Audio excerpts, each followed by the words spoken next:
Barakatah Yahweh, Ba'Hashem Yahushai, Ba'Hashem Rachak Kodash. Welcome to another live lesson. The name of this one is Prepare for Hard Times. And pretty much this is a lesson inspired by a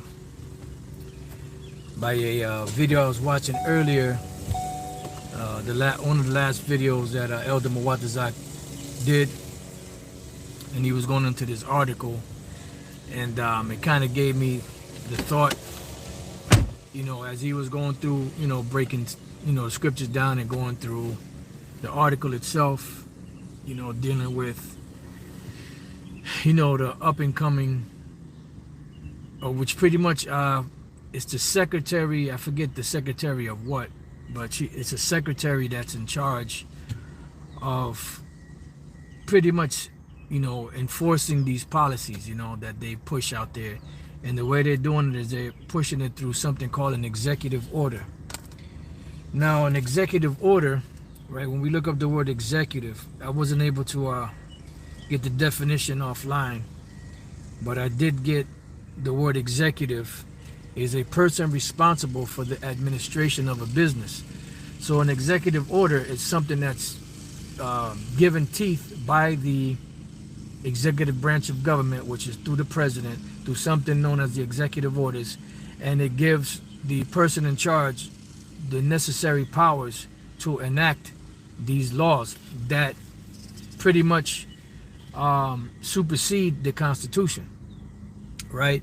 So there's what I looked up was you have a series of executive orders that are set up, and these executive orders that they set up are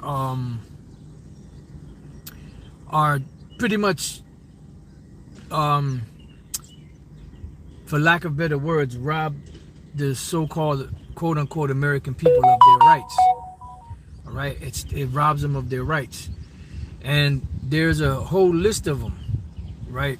And one of them is called Executive Order 10997, and it's called Assigning Emergency Preparedness Functions to the Secretary of the Interior.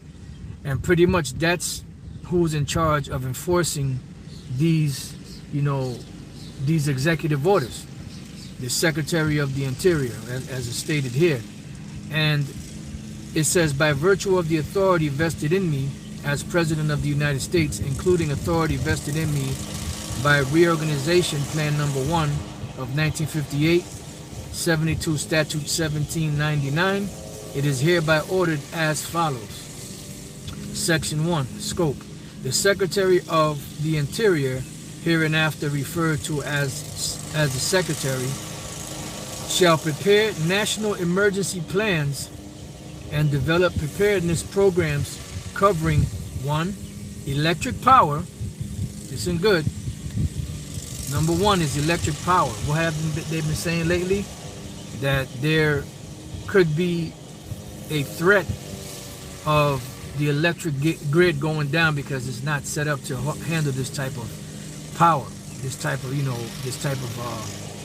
volume, which we know is all BS. It says number 2, petroleum and gas.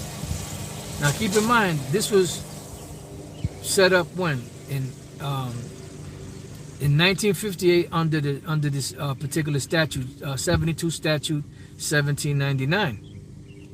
All right, so it says number 1 is electric power, number 2 petroleum and gas, and there's no coincidence that we're suffering these problems right now because this is when they can enact these executive orders in a time of emergency. You see?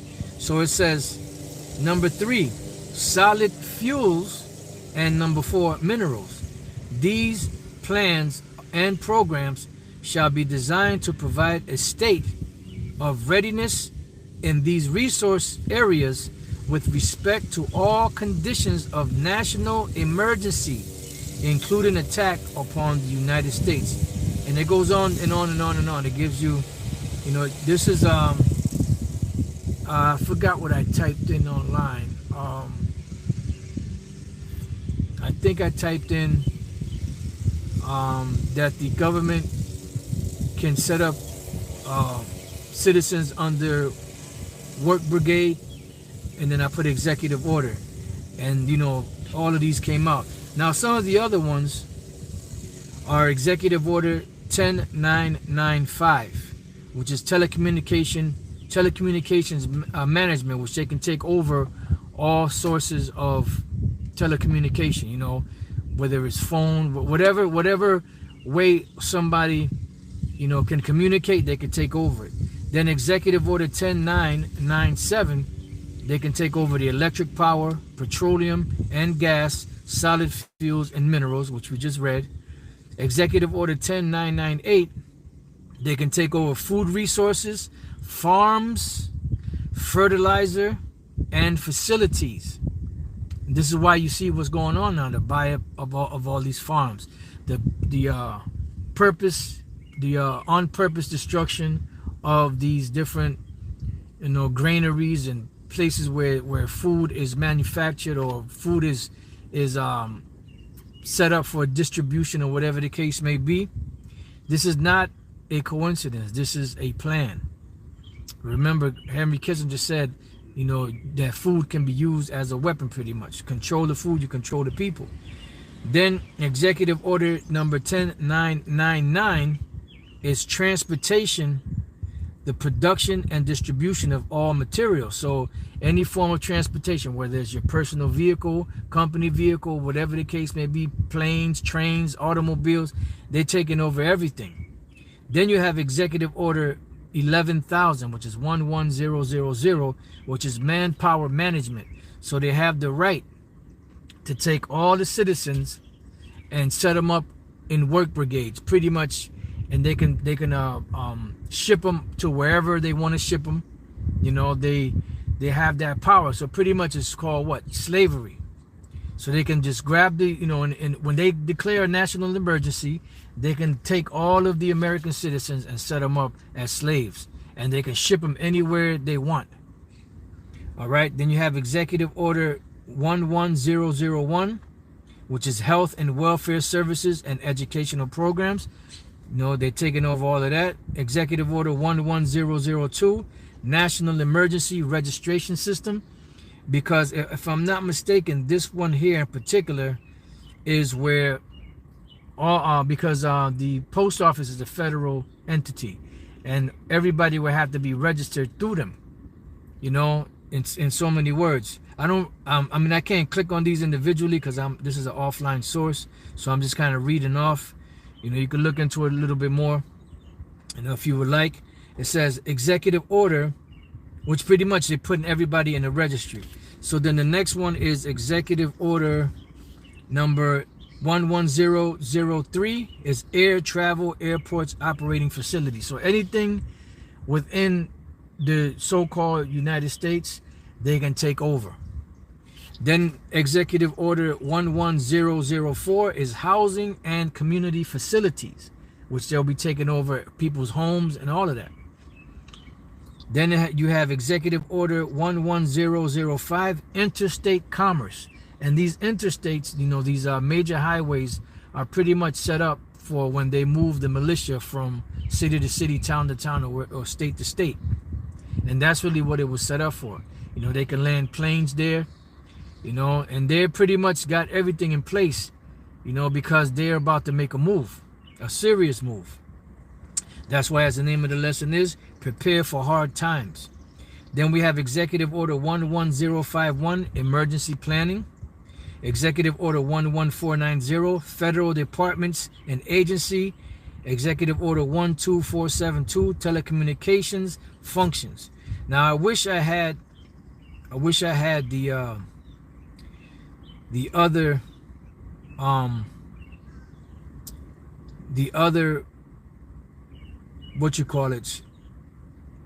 the other executive order, so I could read a little bit more into it. But when you go online, you can find these things out. So what they're doing is they're pushing this demonic agenda, and they're controlling it by what? By executive orders, which is pretty much an unrighteous decree, an unrighteous law, which we're going to get there right now.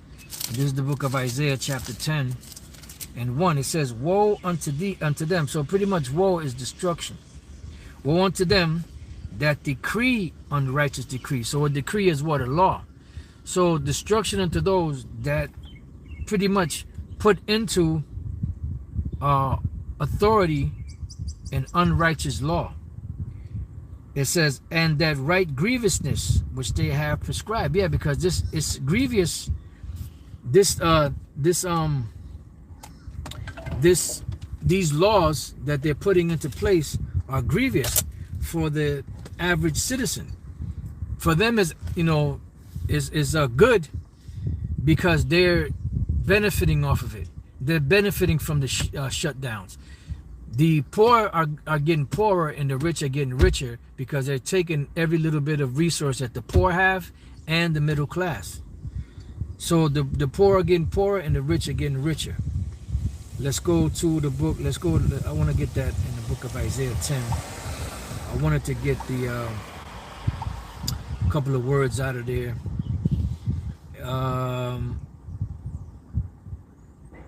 Actually, I just want to get,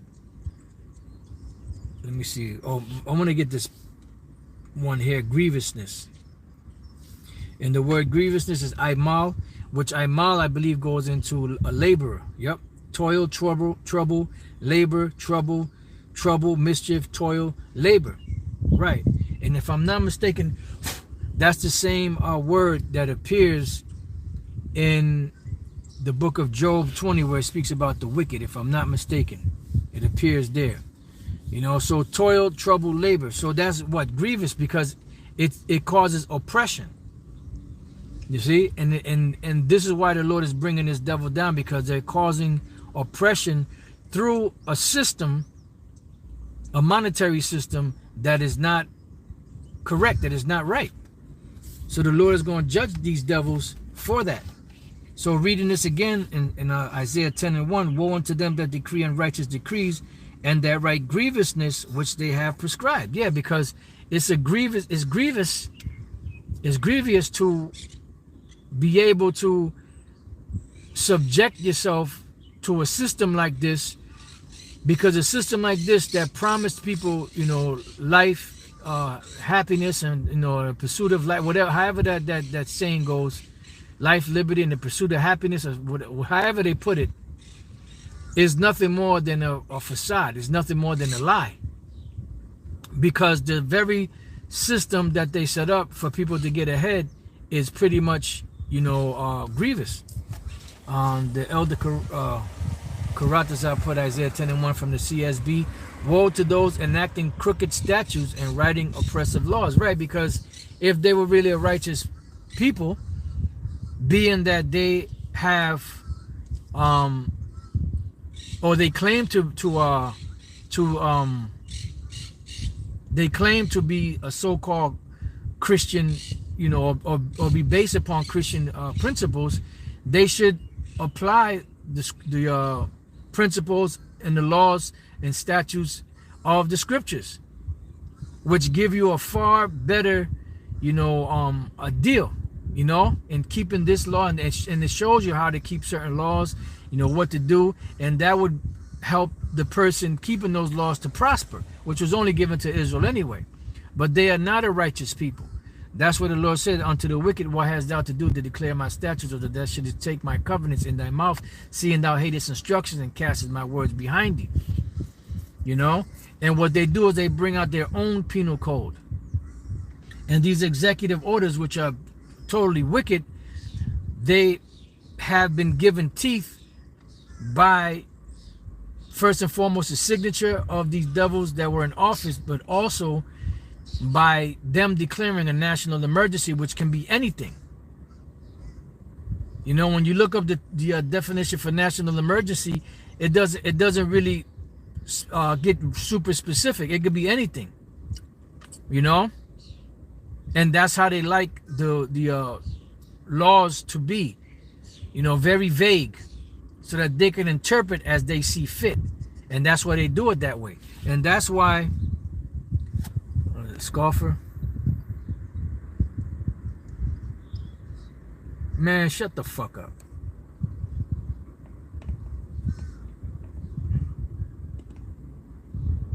Just bear with me 1 second while I spray some roach spray on this clown. Oh, somebody already got him. Brother got him before I could get him. Sorry. He got stomped like a roach. All right, let's go to the book of Psalms. The 94th chapter, I believe it is. Just bear with me 1 second. Psalms 94 and 20. So it says, shall the throne of iniquity have fellowship with thee, which frameth mischief by a law? And that's what you're doing. So this wicked rule that you have can't continue, because it's based off of wicked principles, and wickedness does not lead into everlasting life. Let's go to that. Psalms 94. I want to pick some words out of there. Psalms 94 and it's the 20th verse. Let me see what words we got there. Throne of iniquity, have fellowship with thee, which frameth mischief by a law. So let's pick out 3 of these words. Let's pick up the word fellowship, which is khabar, which is companion. So in other words, you being a wicked ruler, you're not going to be able to hold on to your throne, because the way you're setting things up is under wickedness. So it says frameth. The word frameth is yatazar, to form, fashion, frame. All right. Now, any of you brothers that have worked in construction, especially in carpentry, you know, when you frame in a wall, or you frame in a window, or you frame in a doorway, or whatever the case is, it's pretty much just a skeleton that you set up, you know, of wood, so that, you know, and the distance away from them gives the person that's putting up the sheetrock, they know that each from one stud to the other is going to be 16 inches on center. So they know, like, if they put up their sheetrock and they screw it down and they can't see anymore, all they got to do is measure from when they find one stud, they just keep measuring over, and they'll be able to screw the other ones out. So that's a frame. So they're framing mischief by a law, right? So it says it frameth mischief. So now let's go to the word mischief. And the word mischief, once again, is aimal, which goes back to toil, trouble, labor. You know, so working, toiling is, you know, is a toil, a work, a labor, you know, and so is wickedness, so is mischief. And they're doing all of this by what? By a law. And the word for law is chak, which is statute, ordinance, limit, something prescribed, do. And that's pretty much what it is. They put these things into law, and then they expect, which they know is people cannot comply with, people cannot, you know, keep, because they know that once people agree to it, and how have the so-called American public agreed to it? By the 14th Amendment, which makes you a statutory slave under the jurisdiction of the United States, which is only 10 miles square of DC is subject to those laws and statutes that they put out there. But through the 14th Amendment, the American public has allowed those rules and regulations and statutes to be applied unto them. And that's why the majority of people, or pretty much everybody in America, is what? A contractual slave. Because it says that neither in the 13th Amendment, neither slavery nor involuntary servitude shall appear in the United States, or something along those lines. But it didn't say anything about voluntary servitude. And voluntary servitude is contractual servitude. Just like when you go back to Egypt, you know, you had the Egyptians that had land, they had money, they had cattle, you know, and when the famine came, they got wiped out. And that's pretty much what's happening right now. You know, this is the famine in Egypt all over again. And what they're doing is, back then the Heavenly Father caused it, you know, because he caused it supernaturally, okay? Because it was the time for, you know, Joseph to be built up so that his father Jacob and the rest of Israel, our forefathers, would be taken care of, because we were going to go into slavery under the Egyptians. But right now, it's supernaturally being done, but it's being done through this devil, and they're purposely destroying the not only the economy and everything else, but they're destroying the food supply, because that's one way to control people, by the lack of food. When you go back to Egypt, you know, when the people ran out of food, they went to Joseph, and they did what? They gave him money, you know, so that they can buy grain from him. And then after a while, that money ran out. You know, their cattle ran out. And what they had to do was they had to give over the deeds to their lands and even themselves into slavery in order for them to eat. And this is the same method that these international banking families are applying right now, you know, to the world. Is that same debt slavery that's being pushed, or that was being pushed in the time of Egypt. They're pushing that again. Remember, these devils are wiser than Daniel. They know about the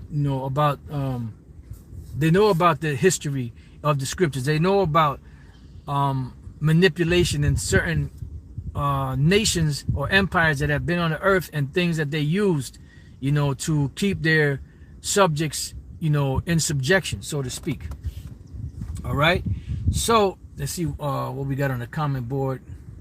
The brother from Hawaii, Gabar Yahweh, that said, Apostle, in Venezuela during the economic crash, the average monthly salary was $1 up until last December. Look at that. And that's what they're doing. You know, they're causing the crisis. They're collapsing the dollar. And on top of that, as the prices are going up, a lot of the wages are not going up. And even though the wages are going up now, because, you know, the people that own these businesses are trying to get people to come to work, they're gonna have to transfer that upping, you know, of the wages to the consumer, which means they have to, you know, upcharge on their goods. You know, so every which way you go, this place is starting to collapse. That's why the name of the lesson is Prepare for Hard Times. Now, I looked up the word prepare, and there was another word in there that I wanted to get. Now, the word prepare, it says make ready or suitable or equip in advance for a particular purpose or for some use, event, etc. So we're getting ready mentally right now for the things that are to come, because truly the only way to prepare for this is mentally.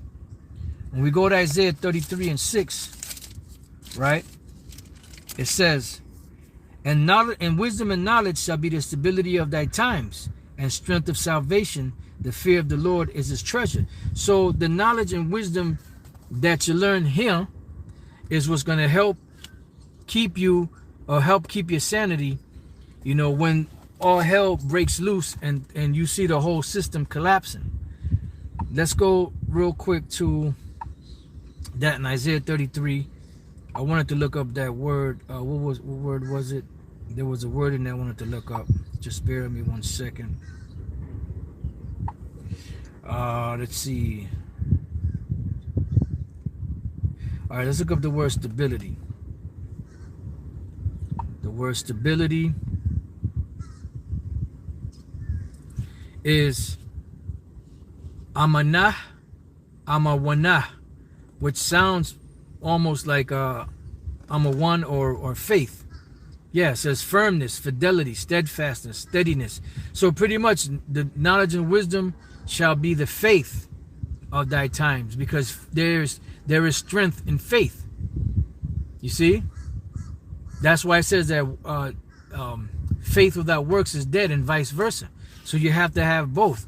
So the stability is what? The faith. Because what is that? That's in the book of 2nd Ezra 9.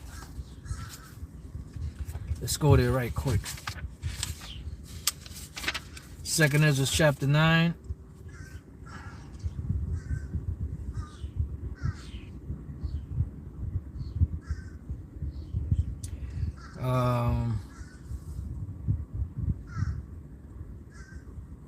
This is 2 Ezra 9 and 7. And everyone that shall be saved and shall be able to escape by his works and by faith, whereby you have believed. Right, and that's why the Lord is putting that mark upon his elect. And that mark, when you go back to the Hebrew in Ezekiel 9, is what? Thawa. And the word Thawa is exemption from judgment. And that's, you know, the only way that anyone will really be safe in these times. The scriptures say the angel of the Lord encampeth around them that fear him to deliver them. And the angels are set up there as what? As ministers of those that are heirs to salvation, which are the elected the nation of Israel. So what's happening right now, as you see that clown-ass scoffer came on here, these are jakes that are laughing and scoffing. Some of them are paid off. Some of them are agents. Some of them are just stupid. You know, but the same mocking that they're doing, when all hell breaks loose, very soon, they're going to be scrambling because they're not going to know what to do. Then they're going to wish that they had listened. You know, like the scripture says, then shall they know that a prophet has been among them. And it's coming. You know, prepare for hard times. Hard times are coming. They're here. So it says, and by faith, whereby you have believed, shall be preserved from the said perils, and shall see my salvation in my land and within my borders, for I have sanctified them for me from the beginning. And that's what's coming. You know, salvation, destruction to the 2/3 here in America, and salvation to the 1/3. Now let's go from there. Let's go to 2 Timothy. Precepts are starting to come more to mind now. Daniel. Let me just get some of these precepts so I don't forget them.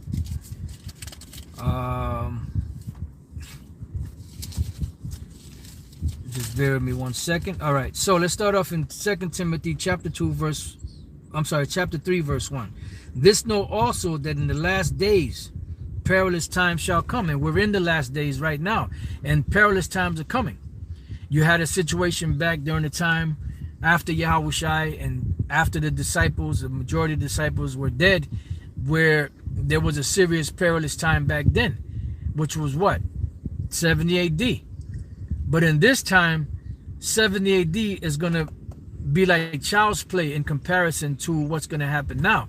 Now, 70 AD was very detrimental for our people back then. It was terrible. It was very destructive, very agonizing. I mean, it's a shameful history. It's really bad.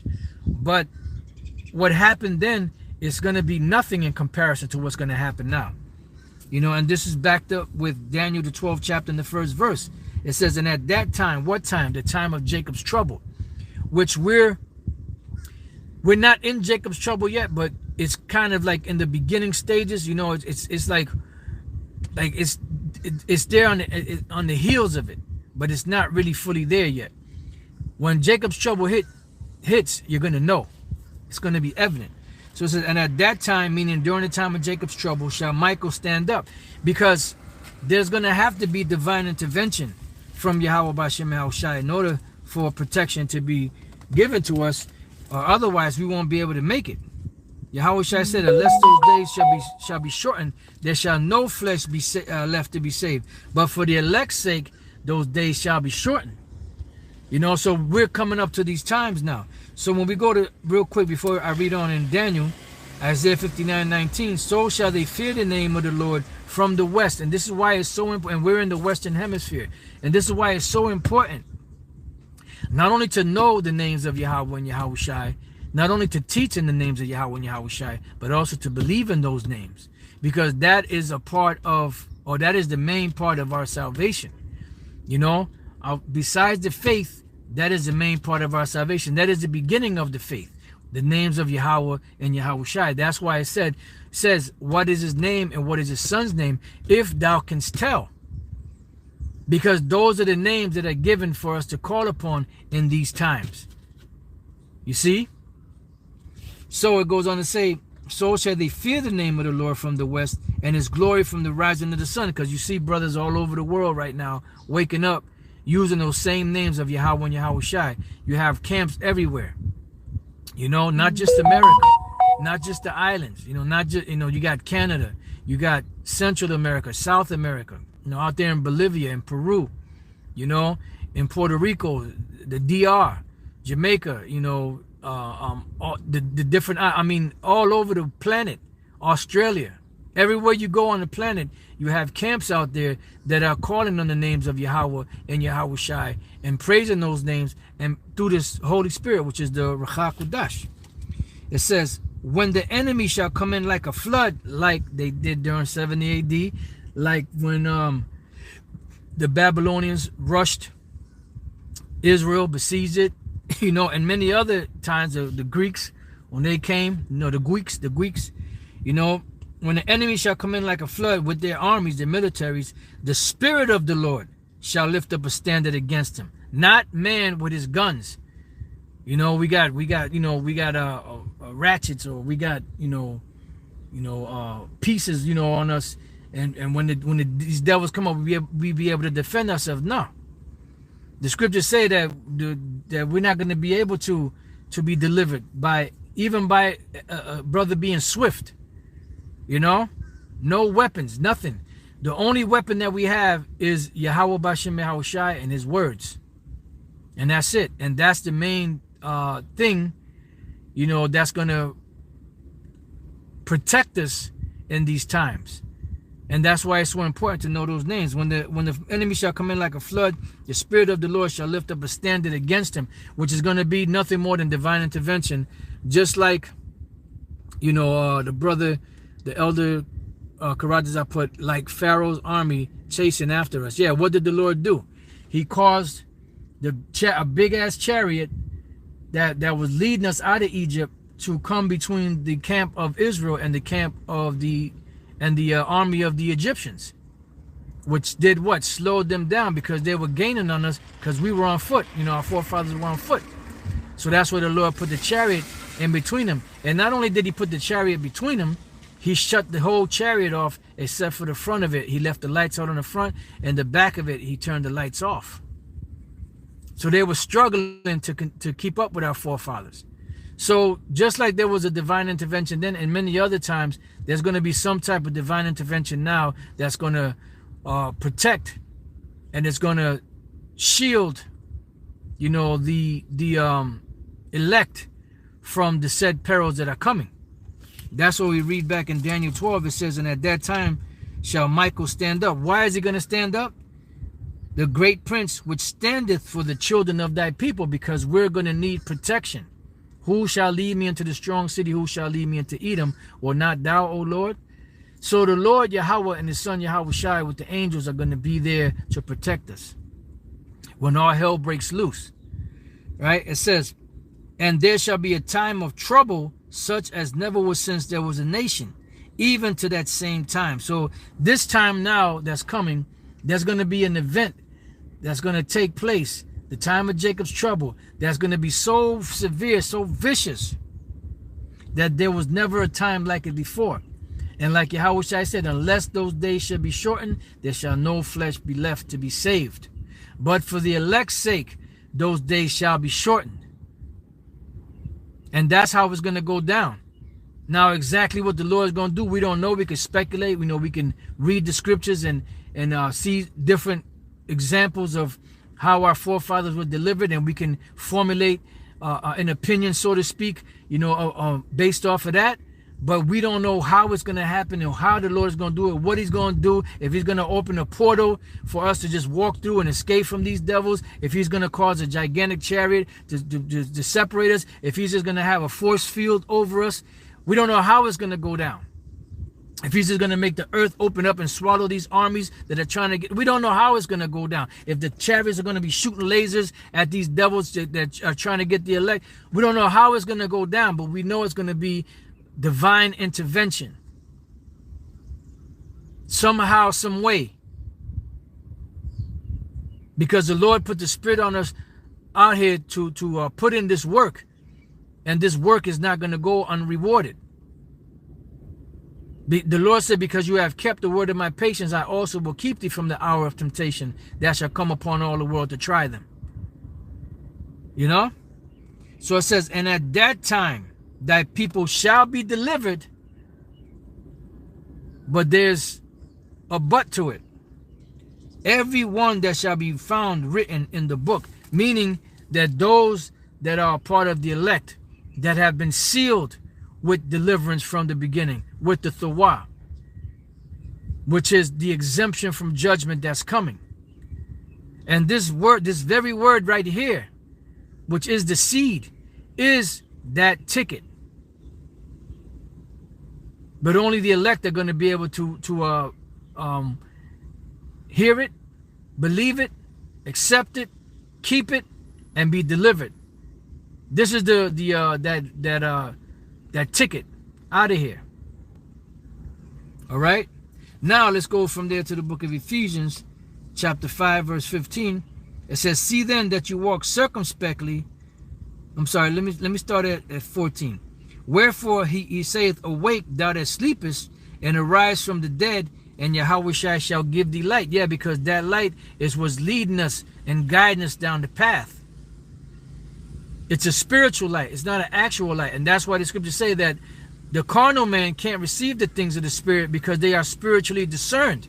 So in order for you to spiritually discern something, there has to be a light that goes on inside of you, that guides you, that makes you move certain directions. Whether you hear the voice of the Lord speaking to you, whether you hear the angels guiding you, or whether it's just thoughts and ideas that come into your mind to do and to function and to move.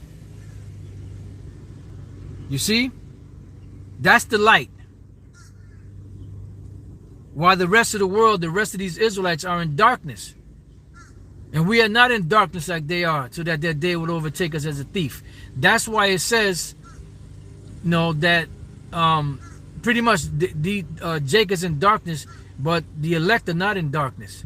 There was another point that to make, but it kind of escaped my mind for the moment. So it goes on to say, "See then that you walk circumspectly, not as fools, but as wise." And what is a fool? A fool is someone that rejects knowledge. A fool cannot retain knowledge. A fool is like a leaky vessel. A wise man or a wise woman, hears the words of the Lord Yahweh B'Shem Yahushua and keeps them. And when the time comes, that will be able to be used as a force field. The word is going to be a force field. It's what's going to save us. In the book of James, the 1st chapter tells us that. The engrafted word which is able to save thy soul. And that's what the Lord said, that it pleased the Heavenly Father by the foolishness of preaching to save them which believe.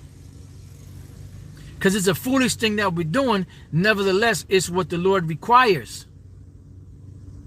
And that's why we are here yelling on the rooftops, and at the edge of the hills, on the streets, in the marketplaces, through these different lessons. Because when the time comes, there's no one out there that's going to have an excuse. Because the whole world is going to see and going to hear this word. This is what the Lord said. That's why he allowed this devil to invent what's known as the internet, so that the word can go out. So no one is with excuse. There will be no excuses in that day. The Lord is hammering out his prophecies right now as we're speaking. And it's getting bad. It's getting worse. Everything is already in place. This is why these devils are moving lightning speed the way they're moving. They ain't moving fast enough, but they're moving. They're moving a whole hell of a lot faster than they've done in years, because this is the time. We're fast approaching the time of Jacob's trouble, and the Lord is about to judge, this world, and he's going to judge you Israelites out there that have mocked his name, that have played with his name, his son's name, that have played with his words, that have mocked his prophets, that have come against, this truth. The Lord is going to deal with every last one of you. Now, your only hope could be that even though you mocked, that you repent to the Lord, and the Lord can have mercy on you and forgive you. But that's only given of him. So it says, redeeming the time because the days are evil. All right? So redeeming the times, buying back the times, measuring the times, keeping our eyes open for what's coming. This is why Yahweh Shai said this, and he said it several times because it was very important to hear this message that Yahweh Shai said. This is Mark 13 and 32. But of that day and that hour knoweth no man, no, not the angels which are in heaven, neither the Son of Man, but the Father. But what Yahweh Shai did leave us, he left us clues as to what would be taking place in these times before his coming. So we know that we're near because of the signs that are playing out, the prophecies that are playing out, that are speaking out here. That's how we know that we're close. It says, take heed, watch and pray, for you know not when the time is. That's why we watch. That's why we pray. That's why we're circumspect. That's why we keeping an eye on things that are happening. You know, on the news. You know, different legislation they're passing. When there's a distraction, you know, some kind of BS going on. What's really going on? What's really happening behind the scenes? What are they really doing? What policies are they passing? These are the things that we focus on more. While the rest of the world is focused on goddamn slaps, you know, and court appearances of famous people because they're lesser luminaries working to keep the public distracted. You know, we're looking at the hardcore issues. You know, things that are detrimental to prophecy, that are detrimental to salvation. You know, filtering it through the scriptures, giving the understanding as it's given to us. For the Son of Man is as a man taking a far journey, who left his house and gave authority to his servants. And what was the authority that he gave to his servants? To do his work. Blessed is that man whom the Lord, when he cometh, shall find so doing. Doing what? Doing the work. It says, and to every man his work, and commanded the porter to watch. So this is our job, to watch. Stand upon the tower and watch. And whatever we see out there, give warning of it. Bring it out. You know? Break it down and filter it through the scriptures. And say, look, this is what's going on. That's what's happening. This is what's happening. The reason why this went down is because the scriptures say so and so and such and such. Watch ye therefore. Notice how many times he said watch. Watch ye therefore, for you know not when the master of the house cometh, at evening, or at midnight, or at the cock crowing, or in the morning. Right? It says, lest coming suddenly, he find you sleeping. See? So we don't want to be sleeping. We want to be wide awake when the Lord comes back, so that we can be delivered. And what I say unto you, I say unto all, watch. And he keeps saying that to show you how important it is to watch as well as pray. And I just want to look up that word watch in the book of Mark 13. Mark 13. And this in a few places, but we're just going to go straight to the 37th verse. It's the very last word, which is Gregorio, to watch. Metaphorically, give strict attention to. Be cautious. Active. See? To take heed, lest through remission and indolence, some destructive calamity suddenly overtake one. Right. That's why the Apostle Paul mentioned that in the book of 1 Thessalonians, the 5th chapter. Let's get that real quick. 5:1. But of the times and the seasons, brethren, you have no need that I write unto you. Why? Because they were seeing things that were happening back then. And just like we're seeing things happening right now. You know, we're in tune with the spirit of Yahweh Bashem Yahushai through the prophecies that are happening, through the book speaking. It says, for yourself know perfectly that the day of the Lord so a thief in the night, and it will come as a thief in the night. And even people out there that claim to know the scriptures and say, well, look, these things are happening right now. It means that the Lord is coming close. Even they're going to be taken because they don't have the full garment on. It says, for when they shall say peace and safety, then sudden destruction cometh upon them as travail upon a woman with child, and they shall not escape. Right? Because these jakes out here that are looking for things to go back to normal, they're not going to get that normality anymore. You don't cross over the threshold into a new world. These are new times. These are the times that were spoken of years ago, thousands of years ago. And it's happening right now. This is the time of the Gentiles, the time of these nations, especially the Edomites. And they're going to unleash hell on these streets, which is going to be the hell of the Heavenly Father. It says, but ye, brethren, are not in darkness, that day should overtake you as a thief. Why? Because the Lord has our eyes open. He has given us the eye salve. He has allowed us to watch. He has allowed us to pray. He has allowed us to warn. It says, ye are all the children of light and the children of the day. We are not of the night nor of darkness. Why? Because those that are in darkness are not going, they're going to be blindsided by what's coming. It says, therefore, let us not sleep as do others, but let us watch and be sober. That is a very, I bet you if you look up the word watch, you know how many times that comes up in the scriptures? Because that's a very important thing. You not only do you have watches, you also have to watch, and you have watchmen to watch for the prophecies coming, to warn Jake. And Jake, whether they were here, whether they were forbid, don't matter. Because either way, the Lord is still going to do his thing.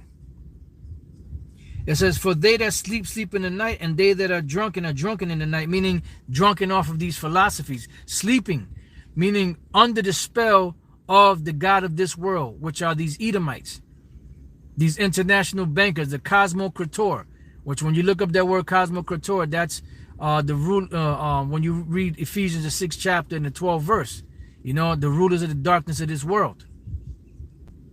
That's who's operating behind the scenes on the left-hand side, which the Most High is directing them. It says, but let us who are of the day be sober, putting on the breastplate of faith and love, and for an helmet, the hope of salvation. Because we are saved by hope. There's no one on the planet that's saved. There will be those that are saved. The Israelites that are part of the elect will be saved because it's already sealed in them, but there has no one has been saved yet. These plantation Christians have been duped by these devils that thinking that they're saved because they accepted Jesus in their life. First of all, you don't accept the Messiah, Yahushua. He accepts you. And second of all, you don't do the choosing. The Most High does the choosing. For the Most High hath not appointed us to wrath, but to obtain salvation by our Lord Yahushua, right? Who died for us, that whether we wake or sleep, we should live together with him.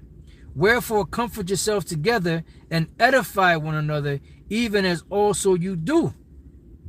And we beseech you, brethren, to know them which labor among you and are over you in the Lord, and admonish you. Yeah, because the leaders are watching over your soul, or supposed to anyway. You know, unlike these other groups out here, these other Israelite groups, whose leaders are not really watching. You know, they're not giving you the whole rundown. They're only giving you part of the armor. You got to give them the whole armor. You got to eat the whole roll and give them the whole roll. It says, and esteem them very highly in love for their work's sake, and be at peace among yourself. And that's another thing. You know, all this shit, all of these and all this animosity or whatever may be going on, it's time to put all that shit to the side, man. You know, shit is getting real out here. All that petty shit should be left at the door. You know, there shouldn't even be an issue with that shit anymore. You know, in these times, especially in these times that we live, it should never have been an issue, but especially in these times that we're living in.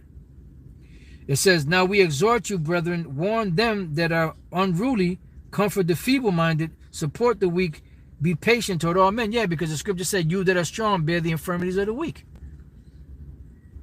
You know, just because a brother might be weak don't mean that he's not of the elect. You know, he just needs to be comforted and strengthened until he comes. You know that be them spirits messing with brothers, and each individual brother has a particular spirit in them that the Lord gave them. Some men have great faith, some men have little faith, but the key is to have faith, because if there's even an inkling of faith, that faith can grow. All right. So pretty much, this has been prepare for hard times. Hard times are coming. And there was something in this article that I had wanted to address, but I'm not sure exactly where it is. So just bear with me. If I find it, I'll bring it out. If not, then oh, and by the way, these executive orders were signed February 16, 1962 by John F. Kennedy. So much for one of your good presidents. No, you know what it was? Salak, it wasn't this. It was something else. I believe it was an article. I'm not sure if I didn't get the article. There was an article that I had.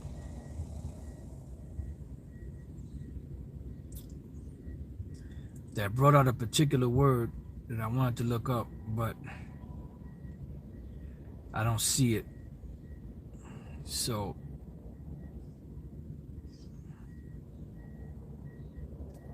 yeah, so you know what? That's pretty much it. So with that, I pray that your brothers and your few sisters have been edified. Keep your eyes open, keep your eyes single. Things are getting hard, but it's going to get harder. Prepare for hard times.